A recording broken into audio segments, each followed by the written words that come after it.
Bom dia a todos e todas que nos acompanham aqui na página do Diário dos Campos. O meu nome é Milena Sartori, eu sou repórter de economia aqui do jornal. Para a gente falar um pouquinho sobre os direitos do consumidor e tirar algumas dúvidas que têm surgido nesse momento de pandemia, a gente convidou hoje o coordenador do PROCON de Ponta Grossa, Leonardo Verlang, para comentar mesmo o que mudou nesse período e o que está sendo feito pelo PROCON aqui na cidade. Bom dia, Leonardo. Bom dia, agradeço o convite, é uma honra estar aqui esclarecendo as dúvidas do consumidor, né? E já colocando à disposição aí, então, o PROCON Ponta Grossa para toda e qualquer dúvida ou problema de relação de consumo que o consumidor, então, possa encaminhar as suas dúvidas e reclamações que o PROCON está atendendo internamente, da mesma forma como antes, só nesse período de pandemia que nós estamos, então, não fazendo o presencial, mas todos os outros serviços estão sendo prestados e o consumidor pode ter certeza que o PROCON está sempre do seu lado. Como que está sendo feito o atendimento do PROCON hoje ao consumidor? Hoje nós fazemos de 3 formas, né? Então nós fazemos ele através do telefone 3220-1045, nós fazemos também através dos e-mails procon.grossa@gmail.com e também pelo procon@pontagrossa.pr.gov.br.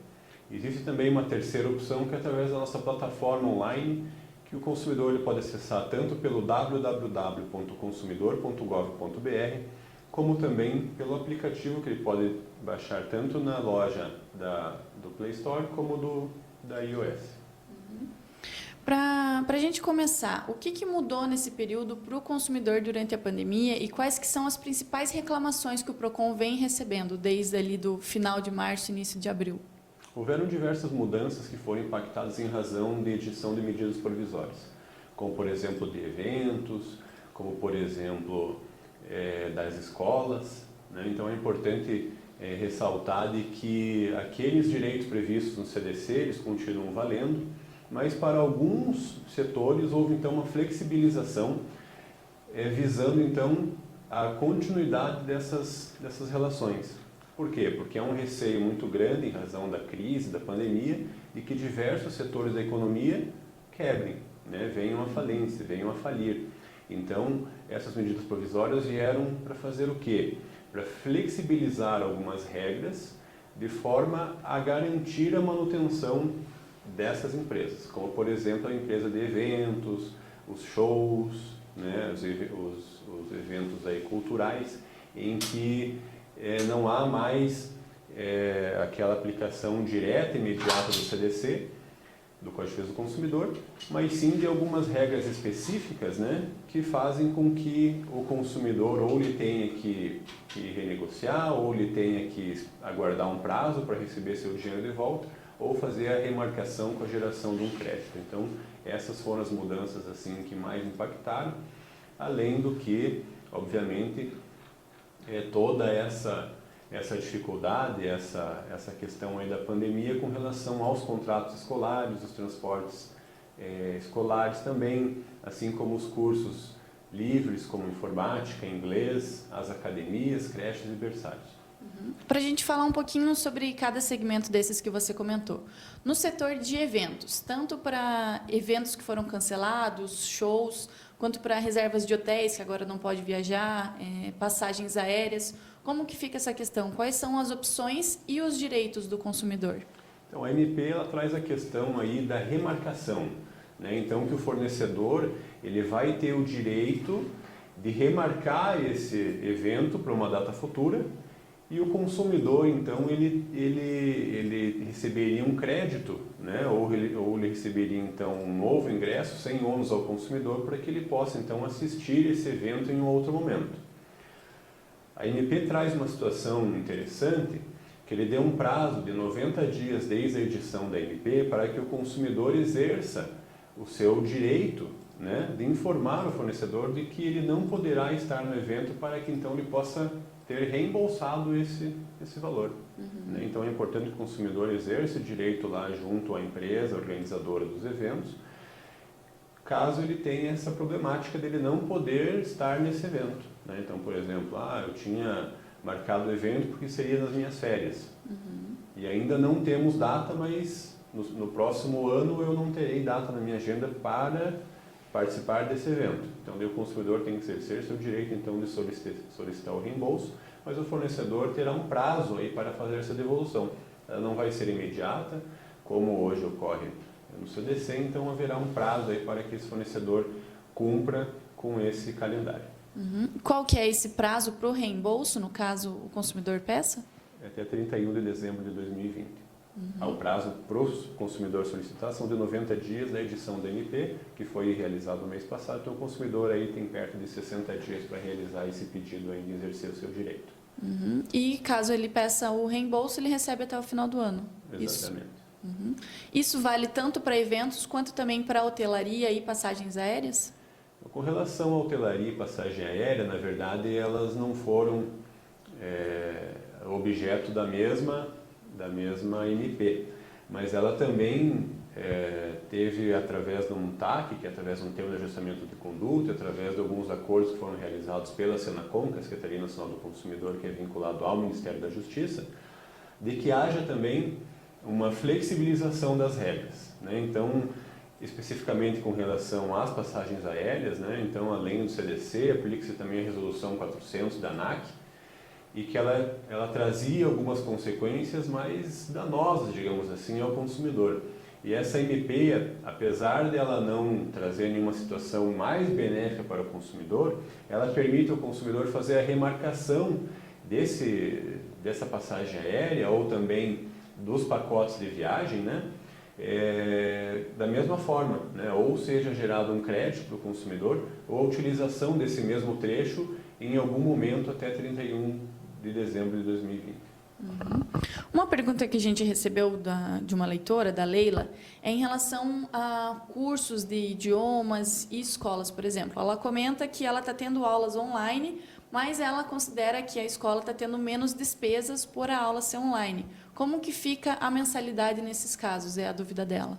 A questão mais importante, né, e tem que ser isso passado ao consumidor, de que essa alteração do método de ensino, do presencial para o online, ele tem que ter sempre a anuência do consumidor. Então, o consumidor tem que estar ciente e ele tem que estar de acordo com essa mudança de metodologia. Com relação às mensalidades, o PROCON sempre tem orientado o quê? Que a primeira opção entre consumidor e fornecedor é um acordo, é a negociação, né? Por quê? Porque esse é um momento que, de fato, está difícil para todo mundo, né? Então, pais e famílias estão perdendo emprego, as escolas estão tendo menor número de matrícula, a inadimplência aumentou, então eles também estão com dificuldade para manter a sua estrutura, manter os seus custos. Então, essa seria sempre a primeira ideia da defesa do consumidor, seria a realização do acordo entre as partes, né? Se não há esse acordo, existem outras soluções também que podem ser dadas a esse consumidor. Como, por exemplo, a manutenção do pagamento das mensalidades para aquele pai ou aquele consumidor que está em uma situação financeira mais tranquila, né? Que ele pode continuar pagando as suas mensalidades e verificar se ele prefere, então, continuar nesse método online de aula, ou se ele prefere, então, que esse pagamento de agora gere um crédito para ele ser utilizado posteriormente como uma aula presencial. Essa também é uma opção. A terceira opção seria o desconto, né, das partes conversarem também para conseguir um desconto sobre o valor da mensalidade. Por quê? De fato, o ensino online e o ensino presencial, eles, apesar de tentar fazer com que sejam equivalentes, nós sabemos que não é a mesma coisa, né? Então, tem consumidor que até prefere online, mas existe a questão da adaptação ao método, né? E nós temos que colocar isso na balança. Isso tem que ser verificado se de fato o consumidor se adaptou a esse método online, né? E é importante pensar o seguinte, né? Quanto que essa escola deixou de gastar em relação a esse ensino, né? Então, aquele gasto que ele teve lá, talvez com energia, talvez aquele gasto que ele teve lá com a água, talvez aquele gasto que ele teve com o professor, se caso ele conseguiu aí alguma espécie de financiamento governamental para pagamento de salário do professor. Então, tudo isso tem que ser levado em consideração, e aquilo que o fornecedor teve, então, de desconto, é importante que ele repasse esse desconto ao consumidor. Agora, aquele fornecedor, por exemplo, que continuou pagando o aluguel, continuou mantendo o professor dentro da sua base, que ele teve que adquirir, por exemplo, equipamento audiovisual para fazer essa transição do ensino presencial para o ensino online, né, que ele não teve aí isenção de imposto, ele não teve nenhuma forma de financiamento, que não houve redução do imposto, como que esse fornecedor vai fazer, né, para poder dar desconto ao consumidor, sendo que ele não teve nenhuma redução nos seus custos? E por outro lado, às vezes ele pode ter tido um aumento da inadimplência, então a estrutura que ele tem hoje já não se sustenta economicamente, né, não é viável. Então por isso que tem que ser uma negociação caso a caso, porque não existe uma resposta definitiva, um corte linear lá de 10%, 20%, 30%, porque cada escola, cada estrutura, cada curso, ela tem uma situação diferenciada. E como que fica a validade dessas negociações e desse pagamento no caso das academias? Por exemplo, alguns locais que oferecem treinamentos coordenados, como o CrossFit, ou locais de treinamento funcional, disponibilizaram vídeos aos alunos, por exemplo. Mas academias que fazem apenas musculação ou que o aluno só utiliza a musculação não puderam utilizar o espaço aí por um longo período, agora está abrindo gradativamente. Como que fica a questão das mensalidades para essa prática esportiva? Ela é bem similar ao que acontece com o curso de línguas, por exemplo, né? O curso de informática, e também vai valer para creches e berçários, né? Que é o quê? De novo, primeiro passo, a negociação entre as partes, né? A segunda, a manutenção do pagamento para aquela família, para aquele consumidor que tem condições financeiras de manter o seu pagamento, até porque para preservar esse estabelecimento comercial, né? Porque se todo mundo parar de pagar e quebrar aquele estabelecimento comercial, primeiro, aquele lugar que o consumidor gosta, que ele está acostumado a ir, né? Que aquele professor já conhece a sua rotina, já sabe o que fazer com aquele aluno, vai se perder. E daí o consumidor vai ter que procurar então outro estabelecimento, se houver, para fazer o seu serviço físico, o seu trabalho físico, para fazer a sua atividade física, para fazer o seu curso de línguas, né, para colocar o seu filho na creche, no berçário. Então, isso também é defesa do consumidor. Por quê? Porque se eu tiver menos concorrente, normalmente o que acontece? Uma elevação dos preços e uma redução da qualidade dos produtos e serviços. Então, é importante para aquele pai que possa pagar, aquele consumidor que possa pagar, que ele converse com o estabelecimento, né, e faça um acordo. Então, olha, eu continuo pagando a academia, né, ou para aqueles pais que já pagaram o plano semestral, anual, né, então fica como crédito para a escola, e a escola então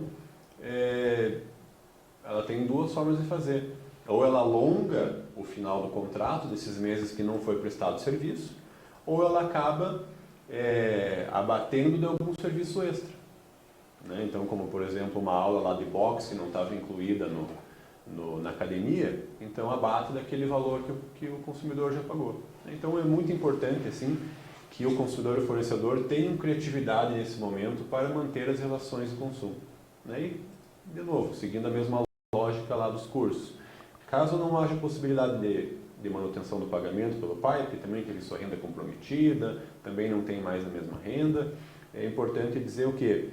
Que ele poderia obter um desconto, porque a escola não está tendo gasto também com água, com luz, né? Teria que ver como que é o regime de contratação dos professores, se houve algum benefício fiscal. Então, esse benefício que o estabelecimento teve, de repassar também ao consumidor dentro do possível. Não havendo a possibilidade de desconto, há também a possibilidade de suspensão dos pagamentos, né? Então, o aluno ele deixa de pagar. Isso tem que ser também de comum acordo com a empresa, para ele não ficar inadimplente e para não gerar ônus para ele, né, com inclusão em banco de cadastro aí de inadimplentes. Então é importante que o consumidor faça isso sempre de comum acordo com o fornecedor, né? Então, vamos suspender enquanto não houver aula. E daí, quando as aulas retornarem, o aluno vai ter garantido aquela vaga ali dentro daquele estabelecimento, ele vai ter garantido o mesmo valor de pagamento das mensalidades, e há, assim, uma continuidade, então, dessa relação do consumo. É importante lembrar que, além dessas situações todas que eu passei, o direito à rescisão do contrato sem ônus ao consumidor sempre é e sempre foi um direito do consumidor.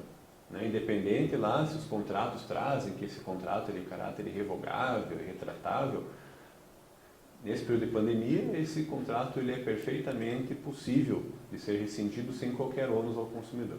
Uhum. Então, sempre a primeira ação que deve ser tomada pelo consumidor é a tentativa da negociação. Caso a negociação não dê certo, aí sim ele deve recorrer ao PROCON.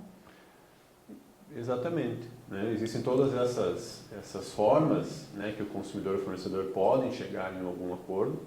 Né? Também pode utilizar da sua criatividade, de encontrar outras formas de negociar. E caso o consumidor não consiga, então, que ele possa vir procurar o PROCON, então, para nós tentarmos mediar alguma solução entre consumidor e fornecedor. Há algumas semanas, o Diário dos Campos fez uma reportagem apontando que a inadimplência nos aluguéis cresceu 5 vezes em Ponta Grossa. Como que fica a negociação do preço do aluguel, tanto para estabelecimentos comerciais que deixaram de atender por muito tempo e tiveram alguns prejuízos, quanto também para imóveis residenciais, que o pessoal está tendo perdas financeiras ou acaba não utilizando imóvel, no caso de estudantes que pediram desconto ali no aluguel. Como que fica essa relação? Essa relação não é uma relação de consumo, né? Então não é uma relação em que o PROCON atue, não é uma relação que está lá prevista dentro daquilo que dispõe o Código de Defesa do Consumidor. Mas a regra que vale para os outros contratos vale também para o contrato de locação.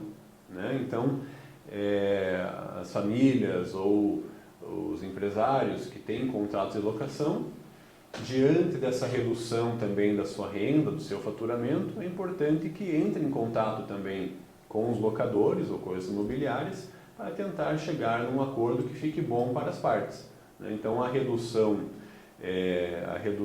da renda, né, a redução do faturamento, ela é visível, nós conseguimos verificar isso diariamente nos índices econômicos, nas matérias jornalísticas, né, de que está havendo aumento do desemprego, diminuição da renda, muitos estabelecimentos fechados, profissionais autônomos que hoje basicamente estão em casa porque não podem trabalhar. Então, de fato, houve um impacto. Então, a palavra de ordem nesse momento é o bom senso. Né? Então, tanto o locador como o locatário tem que ter um bom senso de que se não houver uma redução desses valores, é muito provável de que esse contrato deixe de existir. E não haverão pessoas para alocar esse mesmo imóvel.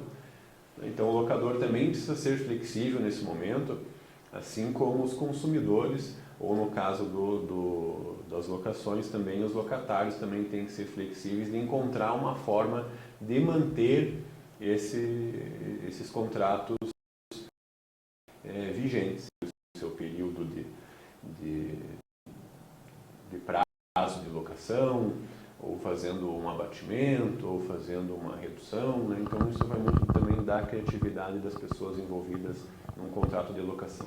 Uhum. E em relação especificamente ao comércio, com o período da pandemia, seja por os estabelecimentos físicos ficarem fechados por um tempo ou para o pessoal tentar se preservar, as compras online cresceram muito. Como que é o direito do consumidor em relação às trocas e devoluções das compras online? As compras online ela tem um benefício do artigo 49, que é com relação ao direito de arrependimento. O que é o direito de arrependimento? É aquele caso em que o consumidor comprou determinado produto, né? E quando ele recebeu, ele viu que, na verdade, o produto que ele tinha visto na internet não era exatamente aquilo que ele gostaria. Né? Então, era para ser vermelho, veio bordô, ou acreditava que tinha 50 centímetros e veio com 30. Né?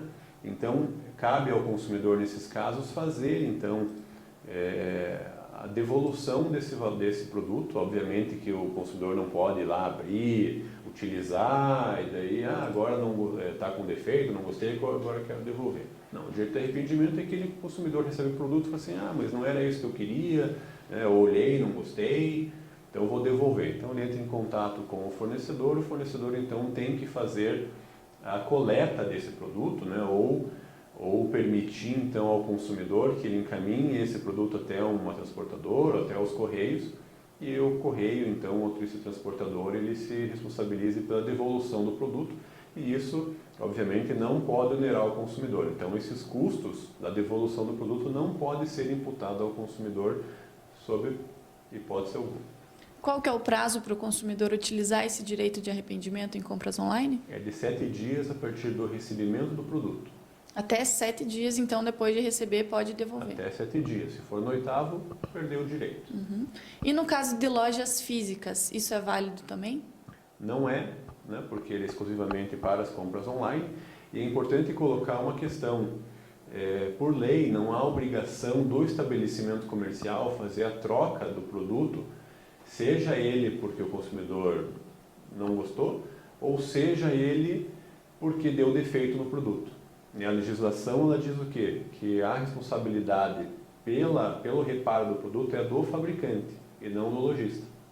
Mas o que o PROCON orienta? O PROCON orienta o consumidor que valorize as empresas que têm políticas de troca, os lojistas que têm política de troca. Então tem algumas lojas no comércio de que ela possibilita que se você comprar um produto, que dentro ali de 2 dias, 3 dias ou 6 dias você faça essa substituição dentro da própria loja, né, por defeito. Então o consumidor tem que valorizar aqueles fornecedores que, mesmo não sendo uma exigência legal, que eles fazem algo em benefício do consumidor, como é o caso da troca em garantia aí desse produto defeituoso por algum período dentro da política da empresa. Então é importante o consumidor valorizar essas empresas que adotam essa estratégia de mercado.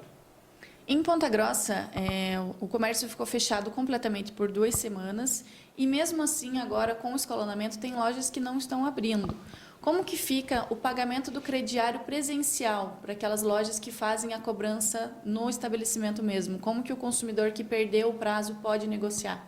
Muitas empresas elas passaram a permitir, né, que o consumidor acesse o seu sítio eletrônico ou entre em contato com o seu 0800 ou com algum outro canal alternativo e gere um boleto para que o consumidor possa fazer o pagamento em qualquer lugar, seja ele em lotérica, seja através dos aplicativos bancários do celular, seja através de uma instituição financeira, seja através dos pontos aí de PagFácil, por exemplo. Então, a jurisprudência já consolidada, né, há muito tempo, trata de que a responsabilidade pelo pagamento de títulos é sempre do consumidor. Então, cabe ao consumidor ir atrás do fornecedor para fazer o pagamento desses valores, né? Agora, se o fornecedor não publicizou isso, se o fornecedor, ele não criou métodos alternativos de pagamento desses carnês ou desses crediários. Então, o PROCON entende que o consumidor também não pode ser lesado pela cobrança de juros, multa, correção monetária e qualquer outro encargo incidente sobre esses valores, sendo que a empresa estava fechada, não permitiu ao consumidor fazer o pagamento e não também criou formas alternativas que permitissem ao consumidor, à época do vencimento do boleto, do título, fazer esse pagamento, né? Então, também dentro daquela palavra do bom senso, né? Então, cabe o bom senso do fornecedor, então, retirar os encargos sobre esse título vencido e não pago, porque também não foi culpa do consumidor. E nós verificamos dentro do PROCON de que diversos fornecedores acabaram adotando essa estratégia de retirar, então, o juro, retirar a multa, para não prejudicar o consumidor, porque um dos objetivos da Política Nacional aí de Defesa do Consumidor é a harmonização das relações de consumo, que é o quê? Que as partes elas consigam chegar num acordo, elas consigam se tratar com honestidade, transparência e respeito entre um consumidor e um fornecedor. Para a gente finalizar, outro assunto que também está bastante em alta durante a pandemia são os preços abusivos. Por exemplo, há mais de 40 dias, até foi uma reportagem que o Diário dos Campos tratou, do preço abusivo de máscaras, de álcool em gel, que foi principalmente ali no começo da pandemia que houve uma procura muito alta. Como que o PROCON vem fazendo essa fiscalização e o que já foi finalizado dessa fiscalização? Já teve estabelecimentos notificados? Como que ficou essa questão? O PROCON expediu 93 investigações preliminares, né, tanto para farmácias quanto para supermercados, para que a gente pudesse analisar então o mercado do álcool gel, da máscara descartável, do leite, do ovo e do feijão, né? Então, das farmácias, nós recebemos 28 respostas Então, as outras farmácias que resolveram não apresentar essa documentação, né, dos produtos, vai ser convertido então esses processos em processo administrativo, de ato de ofício, e provavelmente com a aplicação de uma sanção, né, por desobediência, por não atender a determinação do PROCON. Isso está tanto na legislação quanto no decreto 2181 de 97. E os mercados ainda estão no prazo para fazer a entrega desses documentos, né? Então nós fizemos aí um pedido de um período histórico aí significativo para que as oscilações de mercado não possam trazer uma falsa análise do PROCON com relação à aplicação ou não do Instituto da Elevação Justificada de Preço, né, previsto lá no artigo 39, inciso 10 do Código de Defesa do Consumidor. Então estamos analisando esse mercado, né? A Secretaria Nacional do Consumidor também está verificando essa questão da abusividade de preço desses itens, né, de álcool gel, por exemplo, como também do leite, para tentar entender qual é o motivo desse aumento, né? Se houve uma abusividade, e se houve abusividade era por parte de quem?